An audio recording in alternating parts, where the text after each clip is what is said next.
Well, good evening. I call the regular meeting for the Ames City Council for Tuesday, August 27th to order. Welcome, everybody. We're going to start with a couple of proclamations.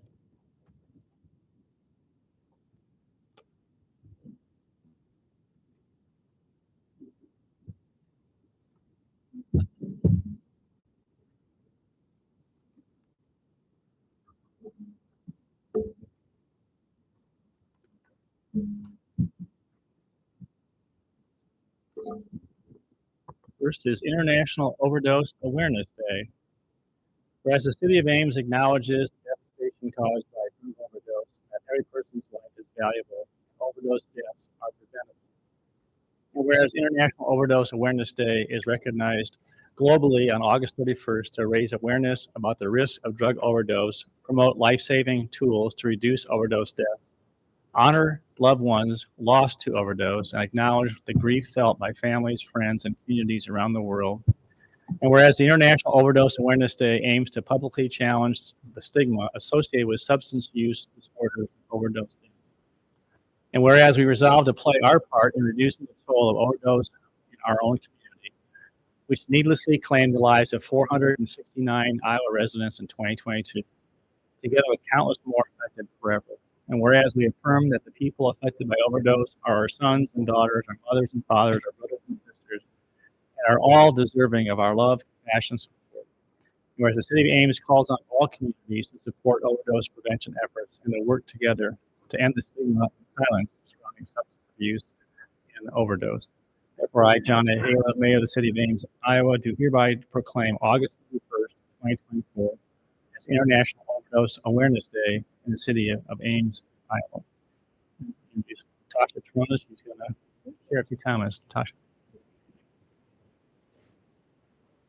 Good evening, everyone. I'm going to make this real quick. Of course, every year, this brings on all sorts of emotions for me and my family.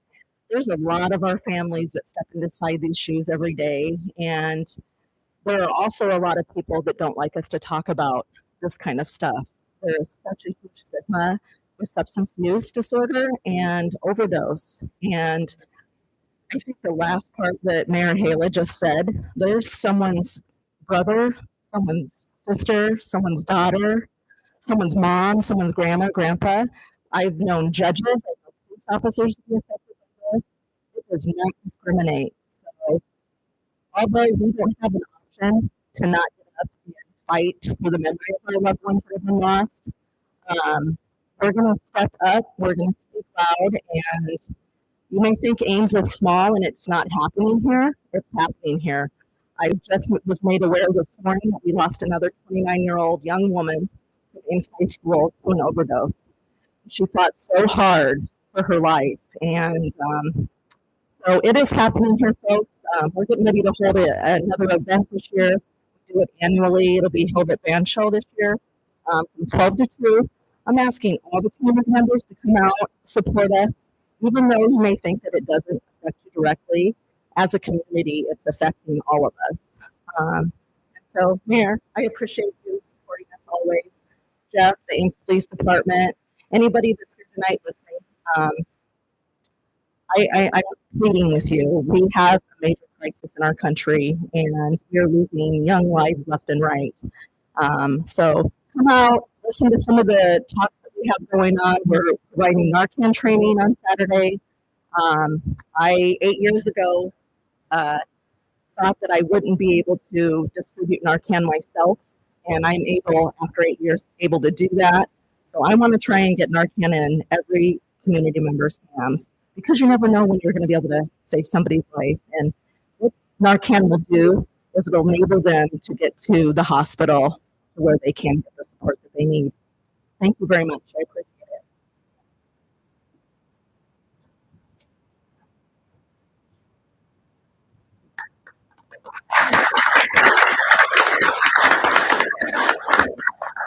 Right. Julie?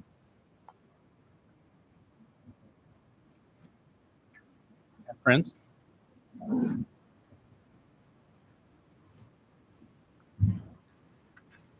Suicide Prevention Awareness Month. Whereas Suicide Prevention Awareness Month is intended to help raise awareness of the issue of suicide, mental health needs, and available resources in our community. And whereas on average, one person dies by suicide every 18 hours in Iowa. And whereas suicide increased 29% from 13.2 to 17 deaths per 100,000 population between 2014 and 2019. And whereas in 2018, suicide was the second leading cause of death for Iowans aged 10 through 34, fourth leading cause of death for Iowans aged 35 to 54, and eighth leading cause of death for Iowans aged 55 to 64. And whereas suicidal thoughts, much like mental health conditions, can affect anyone, regardless of age, gender, or background, and are often the result of an untreated mental health condition. Suicidal thoughts, although common, should not be considered normal and often indicate more serious issues. And whereas we affirm our commitment to building our understanding of mental health and substance use disorder, increasing access to education, training, and treatment for our community members, and spreading hope and vital information to people affected by suicide. And whereas the focus of Suicide Prevention Awareness Month this September is to encourage people to take time to support the well-being of family, friends, and neighbors, and support and spread the message that good mental health is essential to the overall health of each of us, that prevention works, and that treatment is effective. Therefore, I, John Haley, Mayor of the City of Ames, Iowa, do hereby proclaim September 2024 is Suicide Prevention Awareness Month. I call upon all citizens of our community to help raise awareness of the importance of good mental health to the overall health of our community. I invite Julie to come and share a few things. Thank you, Mayor. Thank you, Council, for continuing to recognize September as National Suicide Awareness Month. Thank you also for continuing to provide support, educational opportunities for some of us here that are providers to be able to bring awareness and reduce stigma as it applies to mental health, substance use issues, and we just really appreciate your continued support. In addition, September 24th from 5 to 8 is our annual Mental Health Expo. And this year we are having it at City Hall. We are very excited to be able to host this year. We're going to be having food trucks, our annual vendor fair. Typically we have about 30 plus vendors or organizations, providers here in the community that will talk about what their agencies and resources they can provide. We will have QPR, so suicide awareness training, mindfulness yoga, and poetry slam this year. So folks in our community will have be able to sign up if they want to participate in poetry slam as a creative way to talk about their substance use or mental health journey. So I also know it is a council meeting that evening. So we're also inviting council members. If you want to come out to the vendor fair, we would sure love to have you there. Get your picture taken and supporting our annual mental health expo. I have a few committee members here that I'd like to introduce themselves, share their name and their agency. And again, thank you so much for your continued support. Appreciate it.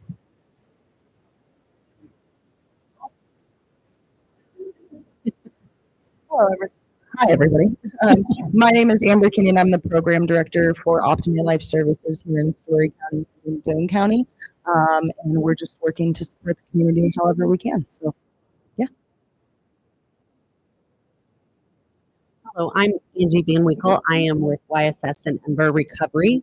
I've been with YSS for about 3.5 years and just excited to be a part of the expo this year as a committee member, and you're able to join us.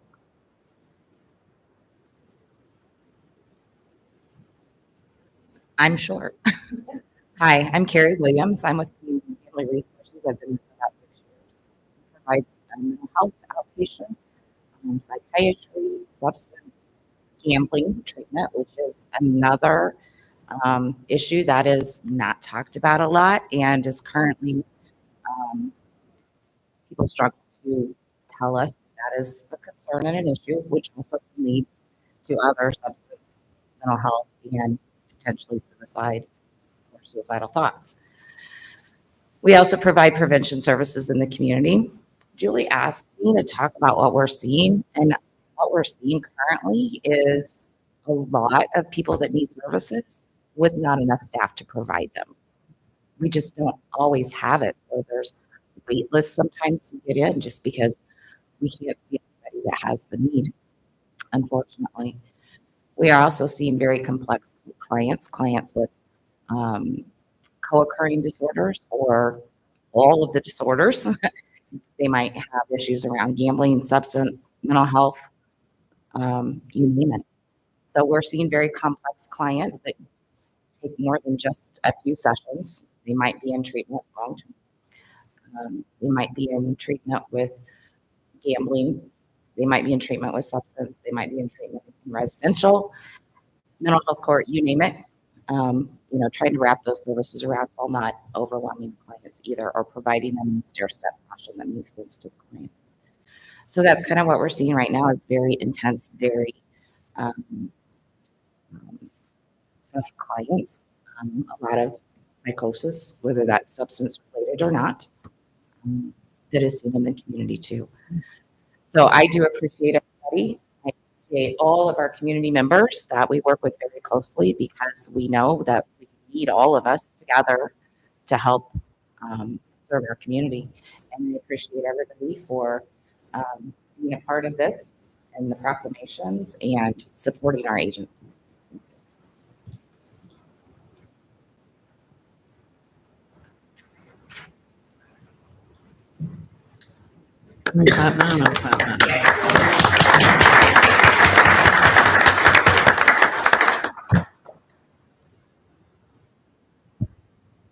I'd just like to add that QPR training is really valuable in helping to intervene before situations get too dire. And so if there's anybody listening who's interested, that alone is a great reason to go to the Mental Health Expo that we'll be having.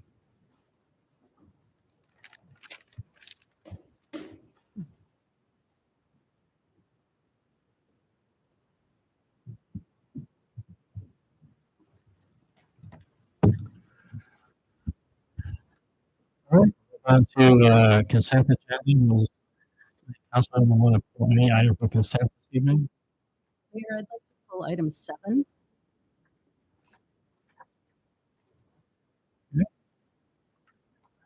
And are there some high school students here? Let's pull item 12 also.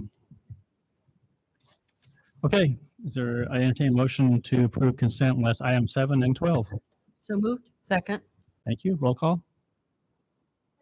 Aye. Aye. Aye. Thank you. Item 7. Well, we have a request for a 5-day liquor license, and I can't recall ever having one of these requests for a residential area within the community, or a request that has come in so late before the approval. And so I'm just wondering if we have any kind of special process at all for requests for residential areas, or any sort of timeline for requiring requests by a certain date before the event?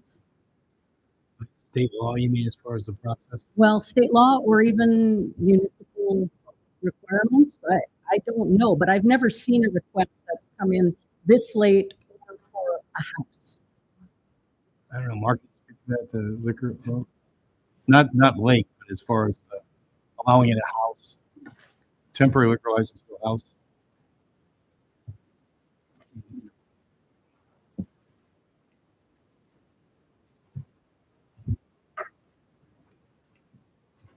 The short answer is that this is the first time I've seen one for residential. I didn't know that was a residential. I don't know the answer to that. I mean, typically there are businesses that request this. So,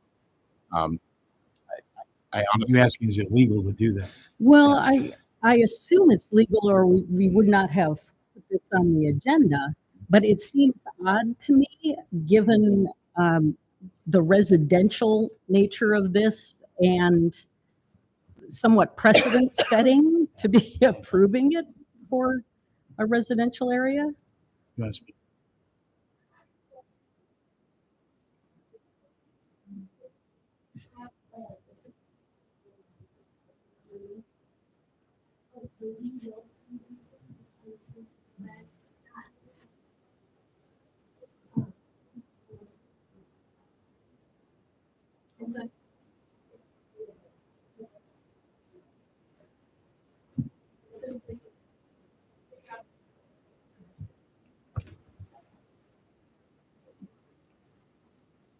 We always try to accommodate a customer as long as the timing is right. We try to put it on the council agenda if we can accommodate them. Whether you want a certain advance notice, that comes before you, a certain number of days before the event occurs, we've not established a policy that we don't think. I think in this instance, I mean, I understand the circumstances and that it's a fundraiser, but I'm concerned about the neighbors in a residential area not having any time to respond to this kind of a request, especially in a college town where, who knows who might request a 5-day liquor permit for a house party of some kind.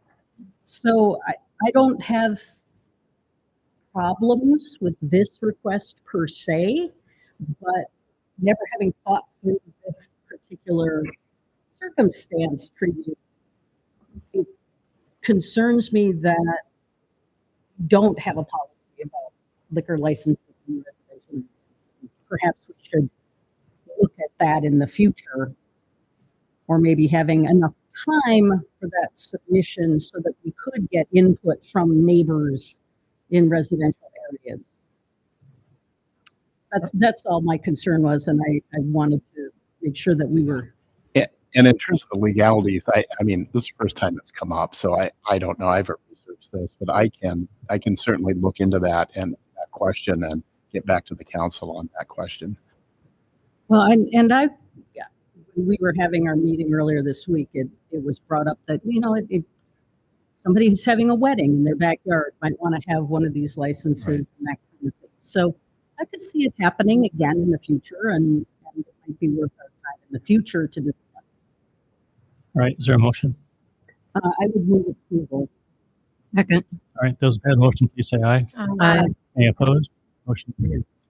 All right, well, item 12, because we have some high school students here, I invite you to come to the podium and forgot to check in with you, let you know that once on consent, that means if they approve it, you're good to go. But maybe introduce yourself and just a quick snapshot on what's going to happen on September 16th. Yeah, hi, my name is Carissa Andorf. I'm a senior at Ames High School. I'm Linjin Liu. I'm also a senior, and we're the Ames High Homecoming Parade co-chairs. Sarah. I'm Sarah. I'm a junior at Ames High School. Okay, yeah, as mentioned, the Ames High Homecoming Parade is going to be on September 16th. That's a Monday. And, we invite everyone to attend. So the Ames High Marching Band will be there, the dance team too, and then other sports, clubs, and organizations and our school will be participating as well on decorated floats and rituals. Yeah, we just want to thank you for allowing us to kick off our homecoming week.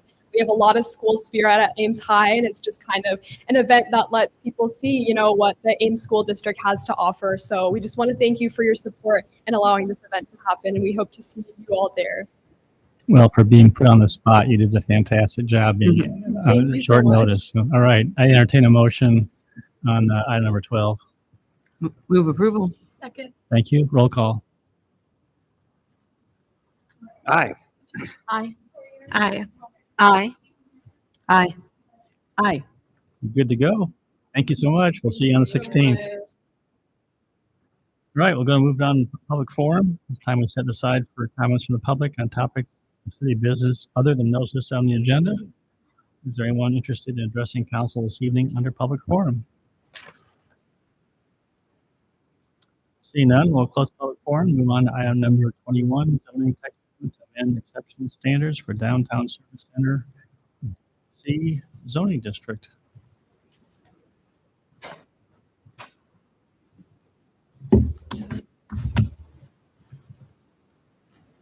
Good evening. Tonight you're looking at a text amendment that was initiated about a month ago in response to a request from Ames Silversmithing. They were looking at an addition to their one-story building. And in downtown, we have some building form and character standards of requiring two-story building minimums, along with a floor area ratio requirement. The request is to provide an option for an exception process. So tonight you would not be approving any particular project. You'd be setting a process in motion where the applicant could make a case to the Zoning Board of Adjustment that their addition as a one-story building could still meet the intent of the character of downtown. We've looked at this in a couple of different ways. The Planning Commission spent quite a bit of time talking about this. They were very sure that they wanted to reinforce the intent of downtown character with two-story buildings, but to understand that for an existing one-story environment, there wasn't really a loss of character to continue to have a one-story building or in addition to a one-story building. But they did recommend to discourage demolition of multi-story buildings. So the recommendation tonight is a little different than where we started. It's broader. So any building could be demolished for a one-story addition. The Planning and Zoning Commission recommendation, which staff endorses, is the exception would only apply if you demolished and replaced an existing one-story building. So you could not demolish a two or a three-story building and take advantage of this. It would only be the one-story for one-story situation. So there'd be no change to the character downtown. If you wanted to have a broader option, then you could go back to the original language that applied to one-story buildings, not to what's being demolished. We're recommending alternative one, which is to narrowly apply it to certainly one story. Questions? Is there a reason that you didn't go with the language of replacing multi-story buildings? The Sheldon Munn is more than 2 stories. I don't know whether there are any others that are more than 2 stories downtown. I don't think anybody was thinking through that there are 3-story or more buildings. Just the idea of multi-story buildings. The conversation is all about 2-story buildings. So there was no specific reason it was not used. It would be very easily to substitute multi-story in instead of 2-story and have the same effect. Other questions? Kelly, what you started out focusing on the request, the specific request for silversmithing. This is getting a little broader in terms of thinking through policy. You just make sure council's clear what we're doing. Are we in essence tying our hands for future councils or opportunities for redevelopment by what we're doing tonight? You're really creating an exception to the expectations. I don't think you're tying anyone's hands. You're making an out for someone that has a one-story building. So if you're going to build a wholly new building, you're still subject to the 2-story building requirement minimum and the 100% FAR minimum.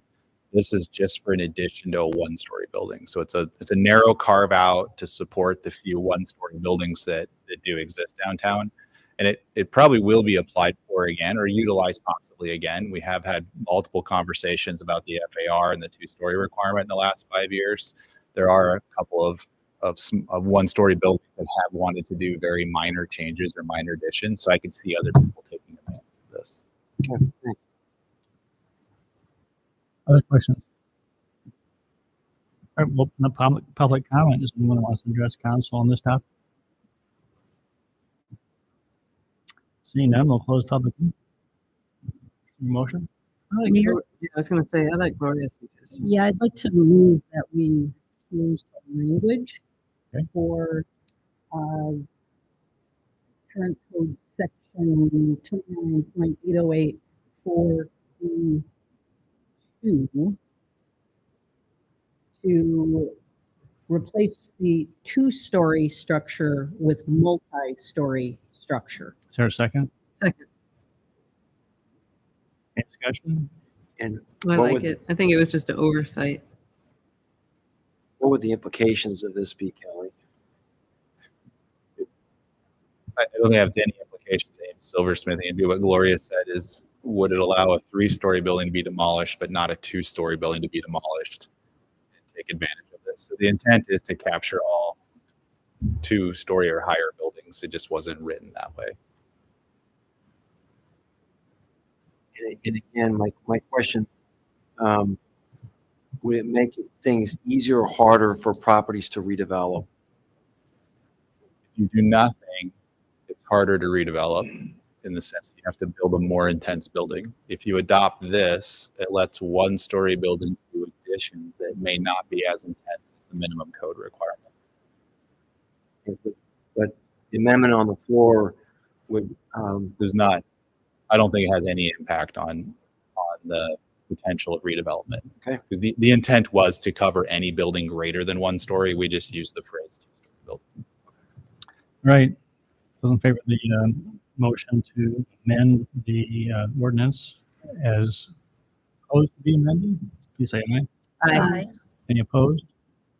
Motion carried. All right, entertaining a motion on the first reading of the ordinance as amended. Move on first as amended. Second. Thank you. Roll call. Aye. Aye. aye. Thank you. All right, on to item number 22, hearing on sale of real property and delivery of conveyance of property at Hunter Youth Sports Complex. Any questions for staff on this one? Seems cut and dry. Yep, open to questions. Open up public input. Is there anyone who wants to address council on this particular topic? Seeing none, close public input. Entertain motion on the resolution approving the sale of property and delivery of conveyance to the state of Iowa. Move approval. Second. Thank you. Roll call. Aye. Aye. Aye. Aye. Thank you. We'll move on to item number 23, resolution approving $79,456.96 from the Park Development Fund to Ames Community School District for the sharing of the cost to demolish the municipal pool. If you recall, this item is a result of a referral of a letter from Julius Lawson, who was the previous superintendent of the Ames Community School District. He was requesting that the city share in the cost of asbestos removal and demolition of the Ames municipal pool. Believe it or not, it was back in the mid-1960s that we entered into a very unusual cooperative agreement with the school district, the city of Ames, the school district, whereby the city of Ames, through its debt service, constructed the municipal pool on land leased by the Ames school district. So it was a cooperative effort. Both parties, I think, benefited over many years from this unique arrangement. Major provision or requirement in agreements that have been modified over the years was that the city and the school district would share in the cost of capital improvements, operation costs, repair costs, maintenance costs, and other elements that need to be placed in the building. And I can tell you, over the life of this agreement, over 50 years, it's I don't think I'm understating by saying both parties probably contributed over $1 million in operating costs and capital improvements to keep that facility viable. It was able to serve our recreation programs plus the competitive programs at high school, along with their learn to swim program. The land lease ended in 2002. Now, I should note, in reviewing the various agreements since 1965, the extensions and amendments, there's clearly no provision that calls for the city to share in these costs. And I don't believe that was an omission on the part of those who wrote that, because I went back and looked at a number of lease agreements we have with the university, other cooperative agreements we have with the school district. And when there's an intent that you specify what you do with those buildings after the lease ends, it clearly says whose responsibility it is. This was moved on it. So I'm confident, I think I confirmed the attorney, he also agrees that there's no legal obligation for us to honor this request. Now, Dr. Lawson's rationale for his request, or the request of the school board, is that for over 50 years, both parties agreed and enjoyed a successful relationship where they shared the cost of the pool equally, and his desire of the community school district that both entities continue to honor this partnership, and we help pay half the cost of the asbestos removal and demolition. I attached the bill, the itemized bill, which our portion of this obligation would be $79,456.96 for the asbestos abatement and demolition. Now, my rationale, I've given you three alternatives. Obviously, you can reject the request, respectfully reject the request because there is no legal obligation to do this. You could also maybe decide to offer an amount less than is being requested. Or third option is that we honor the request with the cost of the $79,000 would be our obligation. Now, over the years, I think we have enjoyed a very cooperative relationship with the school district. We have with the university and other governmental entities. And as I said, both of our programs have benefited. I wanted to point out some of the other positive relationships we've had. I just pointed out, too, if you recall, the city of Ames realizing that school districts, our community schools, our grade schools serve as good open space recreation area for our kids. You actually use city money to pay for park equipment, playground equipment that was installed at some of the grade schools. Likewise, another good example of how a relationship benefit to the city of Ames over the years, the school district has made available to the city of Ames our recreation programs, their gymnasium space, a very nominal fee. Now, given the fact that we have this long history of cooperative relationship, there's no indication to me that the superintendent of the school board is going to want to alter the fee schedule to increase the fee. This relationship will continue. I think a case can be made that we continue the cooperative venture, although not legally obligated, and reimburse the city, the school district with a $79,000 request. And therefore, I'm recommending that you actually pursue alternative number 3 and do just that. Any questions? Steve, I'm supportive of this for all the reasons you said and more. But just to clarify the fund, where the funds will come from. As you know, we contribute about $100,000 each year from local option tax, sales tax receipts for community betterment. It's placed in what is known as the Park Development Fund. In fact, that's the fund that we continue to build up. We just purchased the new park on West End. So we have a lot of money that's undesignated, so you can respond to these type of improvements, either park acquisition or improvements. It's been the first time we used it for demolition of a project, but it is available there in the undesignated balance in the Park Development Fund. That's where I would suggest you take it. And just for the public's benefit, according to the forum material, at least there's a balance of $551,000 per fund. So it's still a healthy balance. Yeah, and it will continue to grow if you continue to place local option tax funds. Thanks. Correct. Other questions?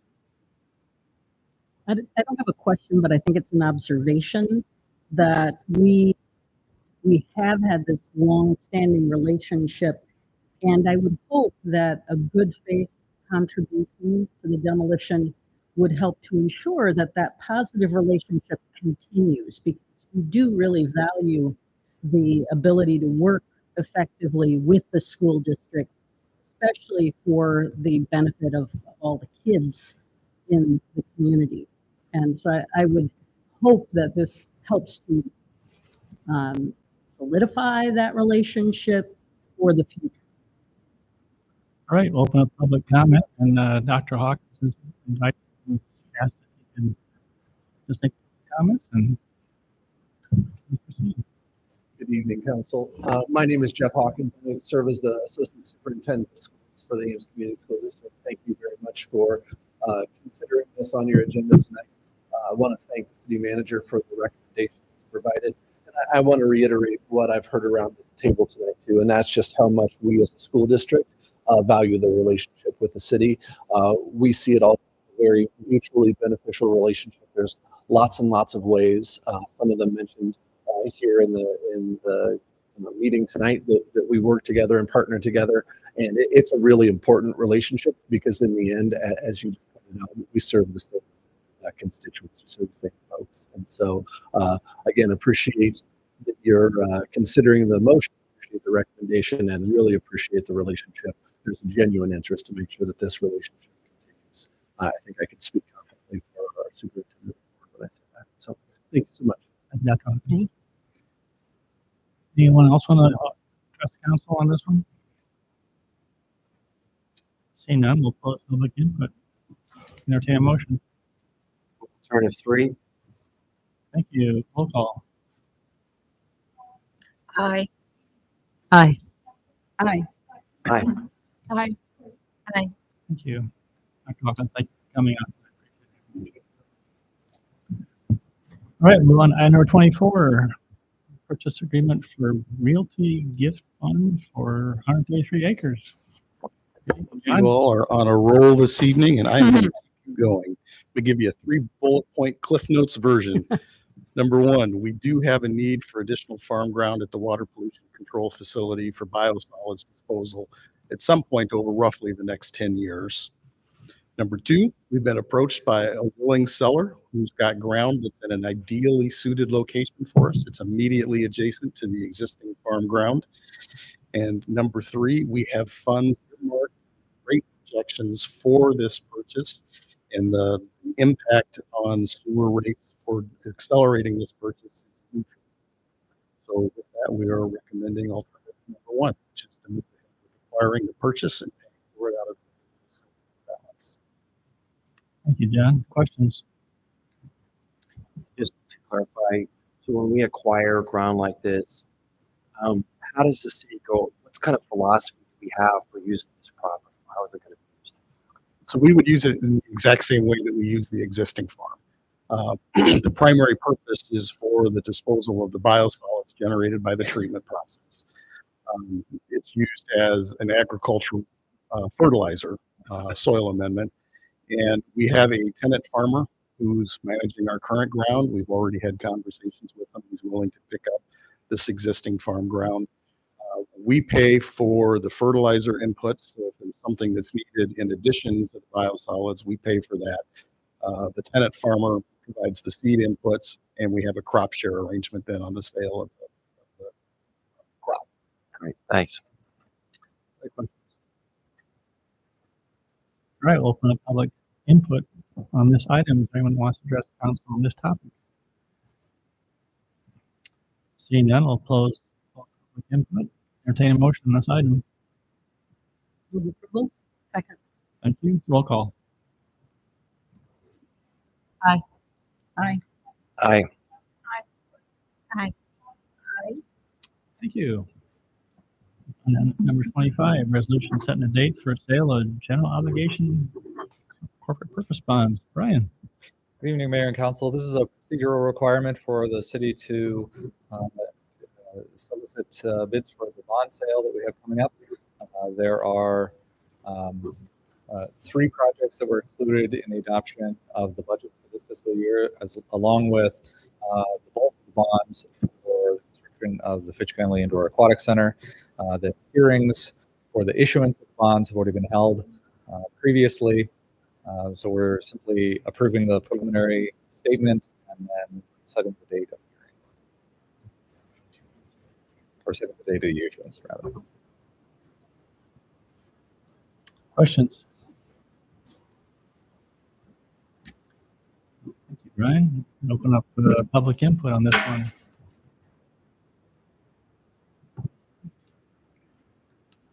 See no public comment. Entertain motion.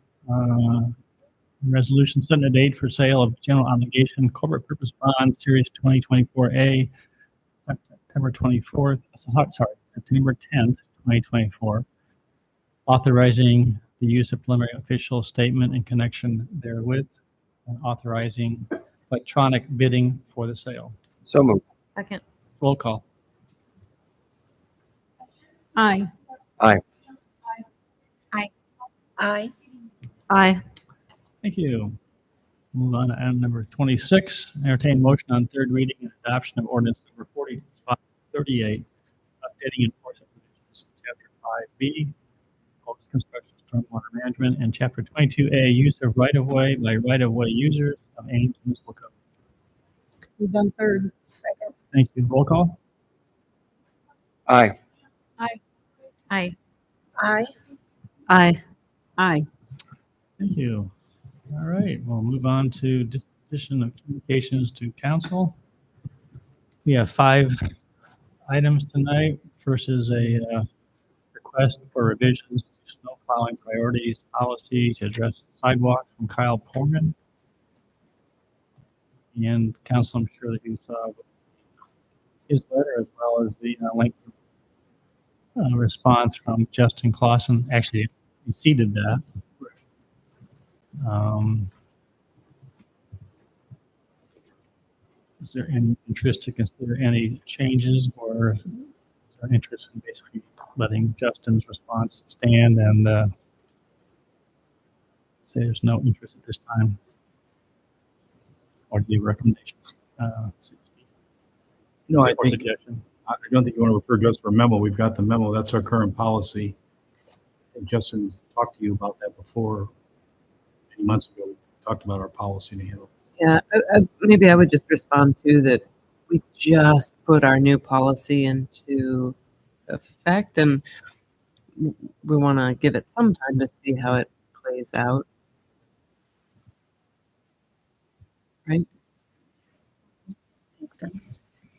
So, that not to say we wouldn't consider changes in the future, but we want to give some time to what we just put into effect to see how it plays out. Is that a motion? Yes, that was my motion. Is there a second? Second. Any motion, please say aye. Aye. Any opposed or abstaining? Motion carried. Then we have a request for waiver of infrastructure requirements for Dayton Ridge subdivision from Bob Gibson from CDA. I would move we get a memo from staff. Is there a second? Second. Those in favor say aye. Aye. Any opposed? Motion carried. Next is an offer to donate a piano from Colin Rail. I discussed this with city staff, and while we appreciate the offer, I think at this time we respectfully would decline the offer. I think there may be other entities, Boys Club, Boys and Girls Club. It could be a lot of nonprofits who need these kind of instrument. We don't need it right now, and we're worried about it keeping it outside too. If that's the request. On the last outside. There might be other entities who think that are usable. I would move that we have staff send Mr. Rail a response explaining that set of circumstances. Okay. Is there a second? Second. Those in favor, please say aye. Aye. Any opposed? Carried. Next is a email from Chase Seneth regarding pickleball court in Ames. I did respond back and suggested that because there is a Parks and Rec CIP meeting coming up, that Chase may want to go there and express that interest as part of that process. If council thinks or believes that's adequate, then we'll move on to the next item. Hearing no comments, we'll move on to item number 5. RV dump station and water pollution control facility from Jack. His last name starts with an L. Yeah. Again, city staff, I think our superintendent of water pollution control plant responded to that, and this time there's no desire to start up. Gave the rationale of starting up our own system. Evidently, that was a service that was provided by the state. For some reason, some time ago, they discontinued it. And I think we've outlined the rationale for wanting to get into the business. If you have other desires, you can tell us.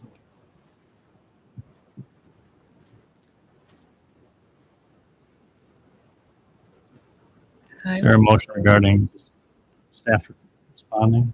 I would move that we respond back just thanking him for the further thoughts related to this issue.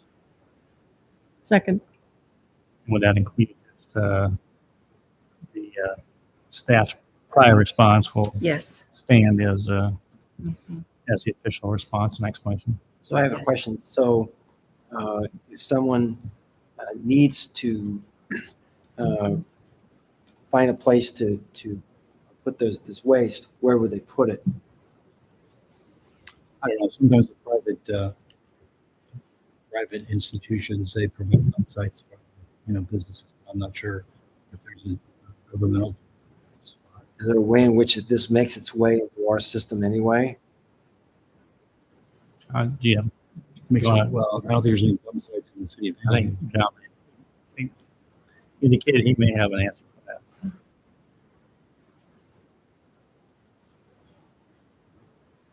Currently, there are no dump sites that discharge directly into our system. So folks would typically use a dump station at a campground wherever they're staying. For the most part, that's where they would go. And is this something other cities, like peer cities, would provide? I don't have an opinion on this. I'm not aware that it's a common practice. I can't speak very knowledgeably though. Okay, great. That's fine. Thank you, John. All right, motion is made and seconded. If I understand the motion. Those in favor say aye. Aye. Any opposed? Motion carried. All right, report of governing body. Has there been a Discover Ames meeting since the last meeting? AEDC. We did have a meeting, and before I forget, it seems like we should be changing the name of the organization to the Ames Regional Economic Alliance or area, since they have rebranded. But it was an interesting meeting. We had a meeting out at the Iowa Arboretum and Gardens, and that's a wonderful facility. I've never been there before, but we heard from Jim Pease about the possibility of the $25 million bond for conservation for the Story County Water and Land Legacy Bond. And that would support a number of projects that the city of Ames connected to, for example, filling in trail systems. And we did receive an email from Mike Cox at Story County Conservation that invited us to a virtual meeting this Friday from 12 to 1 p.m. to discuss this particular bond. So I would encourage you, if you have the time, to tune in for that meeting to hear the details, because it may be on the ballot in November. What time is that? Did you say? It's 12 to 1 p.m. on Friday, Oh. August 30th. Thank you. And Mike Cox sent us the link to that Zoom meeting. We also heard from Mark Schneider, who's the executive director of the Iowa Arboretum and Gardens, and took a tour of the new treehouse village that they have, which is a really exciting project. They've made a lot of efforts to make it very accessible, providing some equipment for people with different abilities and needs. And there is going to be a ribbon cutting for the Treehouse Village at 9 a.m. on Wednesday, September 4th. And the opening day will be Thursday, September 5th.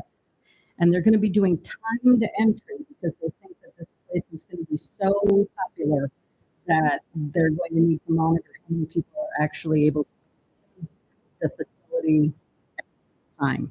But it's an exciting and really well done project. So again, I'd encourage you to check that out if you get the chance. Thank you. That's it. Story County Emergency Management meets middle of September. More report there. How about transit? Yeah, we did have a meeting. We talked about, I was just looking at the agenda to recap here. Let's see. So Iowa DOT, they do our own CD now. It's fairly recent. So some of the SIRIDE staff are licensed to administer the CDL testing. So that saves a lot of money from hiring third parties. So just renewal of that. Some other routine stuff, safety plan, contract for the system that does all the accessibility auditory messaging on the bus. So, and then we had an interesting discussion about a little bit of a overage from this last year's operations due to they hadn't been fully staffed all year, right? And so that led to having a little bit left over, and whether we should put that into capital to cover things like battery electric replacements and things like that. Or whether we should try to use that to hold down the funding partners' increase of costs in the following year. So we kind of just had a discussion about that. I don't know that the board hasn't decided that yet, but that was an interesting topic. So that's all I got. Thank you. Mayor, I forgot one important thing about the area meeting, and that is that council has now received an email from Dan Culhane and Chris Nelson about the Tiller Avenue interchange that I believe we'll be asked to act on at our next meeting, since we just received that. So please make sure that you read that before the meeting. That will be underneath dispositions. Communication to council. All right. Council comments. Emily, we'll start with you. Welcome. Hi everyone. So tomorrow is Welcome Fest. I saw on the vendor list that the city will be there tomorrow. So I'm assuming that some of you guys will be there tomorrow. We have the first Senate meeting of the year tomorrow, so I will be at Welcome Fest and I can stop by and hang out around there as a student rep for a while, but then I will have to go to Senate and come back. And then I've gotten a few things from some of the senators already. One of them is more trash cans in Greekland, South in May. They were interested in that. They haven't talked about it for a very long time. It was just a passing comment as we passed by each other on campus. But that's one thing, and then that's about all I have. We meet tomorrow, so I'll probably get all my committee information tomorrow, and then have more for you guys next time. Very good. Thank you. Ellen? Nothing for me tonight. Thank you. You can. We had a great time on Friday evening talking with students as part of the Welcome Back weekend. And so, yeah, great time. Good to see all the students back. Ready for me? Ready for me? So fun story. I met with a student on the Friday night, welcome back, and she relayed a story.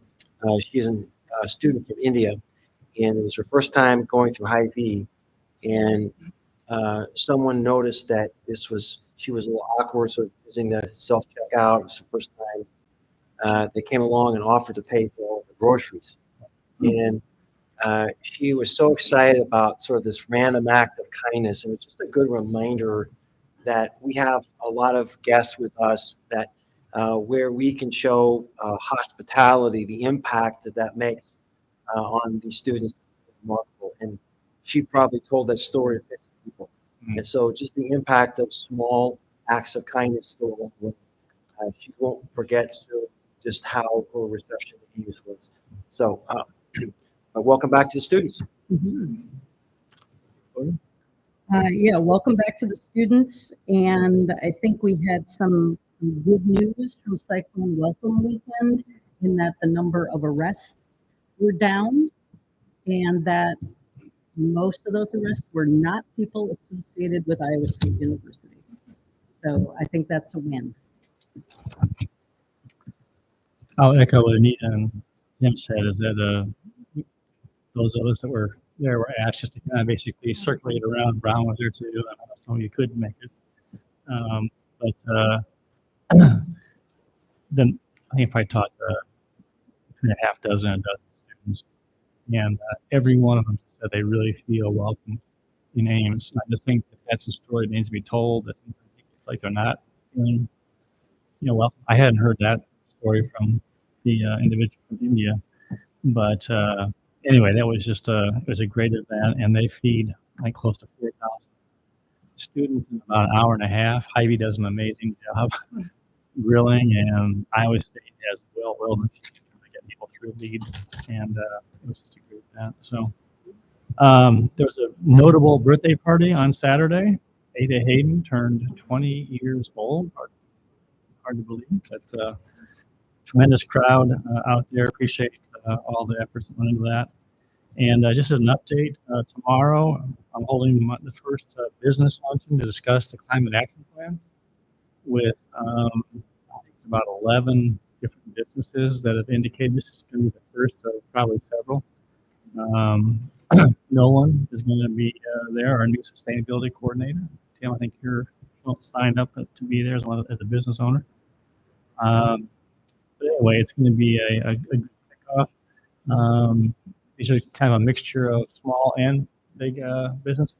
But looking forward to it, and we'll report back how it goes, and then we'll be having more of them probably in the months ahead to really try and accomplish what we've been talking about, and that is engaging the community, business individuals in the conversation.